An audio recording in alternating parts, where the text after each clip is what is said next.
Good morning, all my dear students of class 3. As you people know that we have already finished the entire lesson, entire syllabus for half yearly examination. I have taken class tests as well.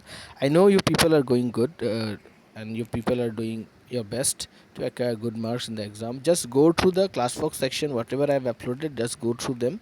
You will get good mark.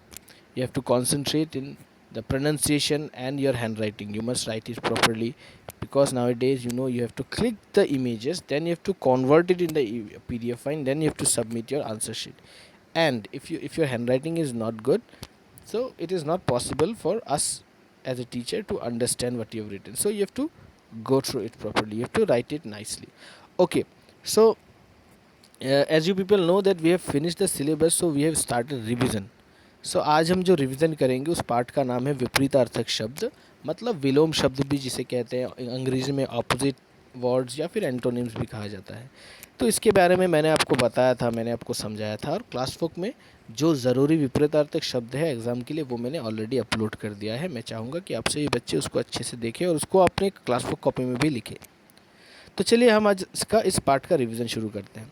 तो विपरीतार्थक शब्द का अर्थ होता है विलोम शब्द, मतलब उल्टे अर्थ वाले शब्द। देखिए नीचे लिखा है कि अंदर बाहर, ऊपर नीचे, पूर्व पश्चिम, आगे पीछे, जो उल्टा अर्थ बतलाते हैं वे शब्द विलोम कहलाते हैं। तो ये सभी शब्द क्या कर रहे हैं, उल्टे अर्थ बता रहे हैं, और इन्हीं को विलोम शब्द भी कहा जाता है।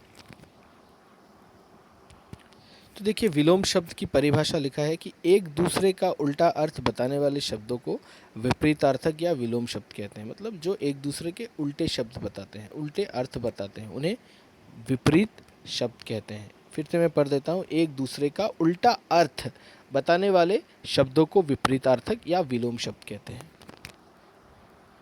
तो चलिए कुछ उदाहरण हम जान लेते हैं। मैं पढ़ता हूँ और आपको अच्छे से सुनना होगा कि मैं किस तरह से पढ़ता हूँ, क्योंकि उच्चारण बहुत ज़रूरी है।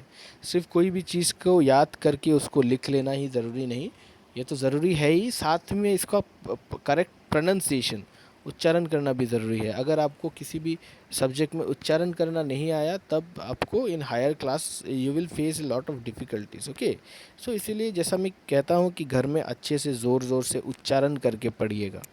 ठीक है, तो मैं पढ़कर समझा देता हूँ और मेरे उच्चारण में ध्यान से ध्यान दीजिएगा। देखिए क्या लिखा है, ठंडा, गरम, अच्छा, बुरा, मित्र, शत्रु, हल्का, भारी, सुख, दुख, सूखा, गीला, जीवन, मृत्यु, गुण, दोष, नया, पुराना, मौखिक, लिखित, अंधकार, प्रकाश, मुश्किल, आसान। मैं फिर से पढ़ देता हूँ, ठंडा, गरम, अच्छा, बुरा, मित्र, शत्रु, हल्का, भारी, सुख, दुख, सूखा, गीला, जीवन, मृत्यु, गुण, दोष, नया, पुराना, मौखिक, लिखित, अंधकार, प्रकाश, मुश्किल, आसान।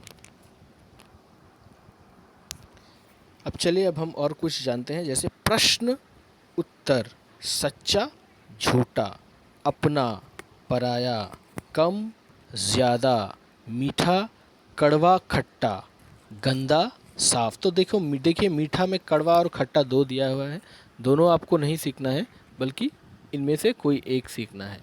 ठीक है, नेक्स्ट, दिन, रात, गंदा, साफ, अंधकार, प्रकाश, मुश्किल, आसान, हंसना, रोना, छोटा, बड़ा, सर्दी, गर्मी, अमीर, गरीब, दूर, पास, सुबह, शाम, अंधेरा, उजाला।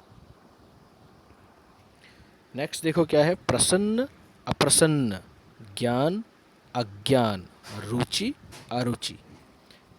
तो इसी के साथ मैं आज का अंत यहीं पर करता हूँ। धन्यवाद।